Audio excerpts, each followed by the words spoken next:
Yo, what's up guys, and welcome to the second episode of my Southampton career mode on FIFA 15. Now, as you can see on the screen, we had a £2.4 million bid for Hector Bellerin accepted by Arsenal. Now we're going to offer him a 5-year deal as a sporadic first team player on £10,000 a week. Let's see if he accepts. There we go guys, he has accepted. Welcome our first signing, Hector Bellerin from Arsenal. Here you see some of his in-game stats. Of course, only 19 years of age, so there's much room for improvement. He's absolutely rapid, and he's also got decent, well-rounded stats for a 68 rated right back. So I look forward to using him, and I look forward to helping him improve. Now, progressing on with the video, we have a big friendly against Real Madrid, against the top club in Europe. Let's see how this goes. Here we are lads, our first game, home at the St Mary's, and it's a big one. Here we go guys, Real Madrid kicking off our season, kicking off the very first game of this Southampton career mode. Let's do this. So our first real chance came in the 14th minute when Wanyama played a ball straight through to Mane, who made his way through on goal and missed. God, I don't know how, but he missed. Nevertheless, we still looked for the goal that would give us the upper hand against Real Madrid, and that almost came in the 17th minute when Wanyama threaded a ball through to Shane Long, whose shot was rather unorthodoxly saved by Pacheco, resulting in a corner. So it was Dusan Tadic to swing the ball into the middle, looking for a head to head it in, and that he did, finding the head of our captain, Jose Fonte, who sticks it into the back of the net for our first ever goal in this series, 1-0 Southampton. What better way to start off this game than with an early goal in the first half, and what better man to get it than Jose Fonte. So Real's first real chance came around the 30th minute, and well, Ronaldo, Contral, Modric just messing around with my defenders, making them look like fools, and the end result says it all as Ronaldo plays a ball into the box, Benzema heads it down, and Bale gets on the end of it at the far post, putting it past Fraser Forster. Poor defending on my half, but what can you do against the best team in the world? On world class, I don't know. Here you see another view of the goal, and to be honest, Ryan Bertrand should really be doing better at the far post. He should not be letting his man win that header, and ultimately it's cost us a goal. Our next real chance came when Wanyama got absolutely taken out by Khedira in the 41st minute, winning us a free kick in a decent position. And what better man to step up and take it than Dusan Tadic, but what does he do with it? Absolutely nothing. He smashes it at the wall, and Khedira is there to kick it away and end the half on that note. Here you see some of the half-time stats. Although they've been dominating me in terms of possession, I've had more shots, and I've had more shots on targets. So, I suppose I could take a positive from that. Moving on into the 50th minute of the game, Modric goes on a mad run through my defence and into the box and forces a great save out of Fraser Forster off his left foot.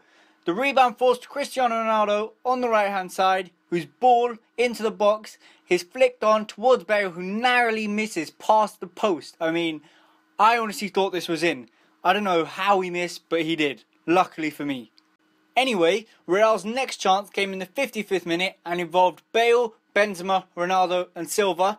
Lovely passing in the midfield, leaving Benzema to play one pass through to Ronaldo, who slots it past Fraser Forster to get the goal. 2-1 Real Madrid. Right, so here we are in the 77th minute, and Kroos and Khedira just playing it around in the midfield.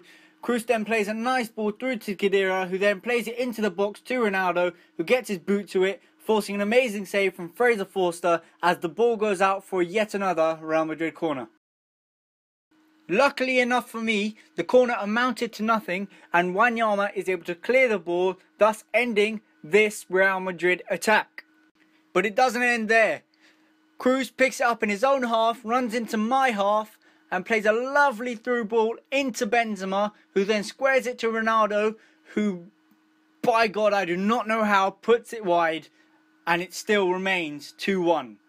Deep into stoppage time, in the 90th minute, I concede yet another stupid goal. A stupid goal that was so similar to the first one, and I just couldn't get the ball off the players. Bale, Carvajal, Kroos, they all kept the ball between each other, and in the end, they just played with my defenders, made them look stupid, and it resulted in Benzema scoring in the 90th minute. I mean, how AIDSy can you get? I mean, seriously. Thankfully, the ref blew his whistle shortly after we kicked off, after that stupid goal, and dealt us our very first loss in our very first game as manager of Southampton. Let's hope we can improve over the next few games. We've got 2 more friendlies remaining, and let's see what we can do.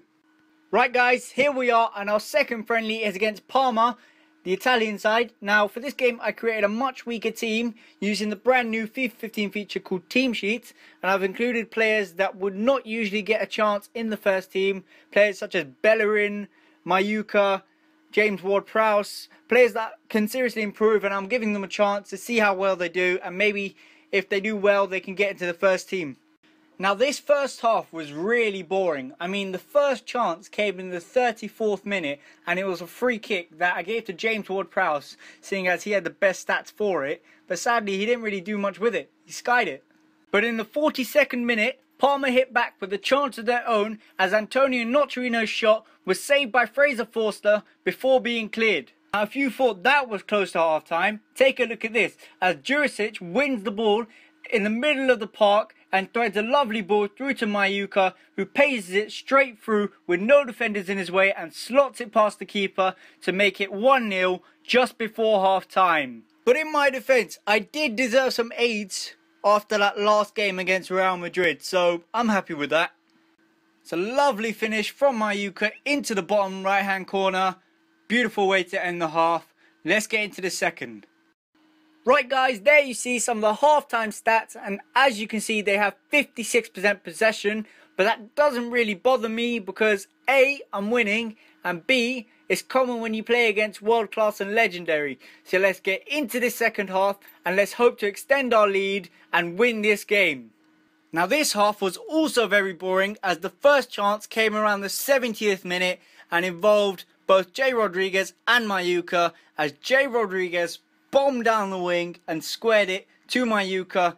Now I know it's a sweaty goal, but a goal is a goal, and that makes it 2-0 to Southampton. With Mayuka getting both of the goals, I may have to put him into the first team if he continues to perform in this way. But for now, let's get on with this game. Much to my surprise, Parma hit back straight away from kickoff, as they just didn't do anything the whole game apart from now. I mean, Nocerino plays a lovely ball over the top to Palladino, who just gets it on his left foot and bangs it into the bottom left hand corner, making it 2-1. Fortunately for me, that was the last attack of the game, meaning I had won my first game as manager of Southampton. Get in. Now as you can see, our last friendly is against Paris Saint-Germain, another big one. Now what I want you guys to do is let me know in the comments who to buy, who to sell, and whether I should do another career mode with another team and who you think that team should be. But until then, don't forget to like, subscribe, and I will see you later.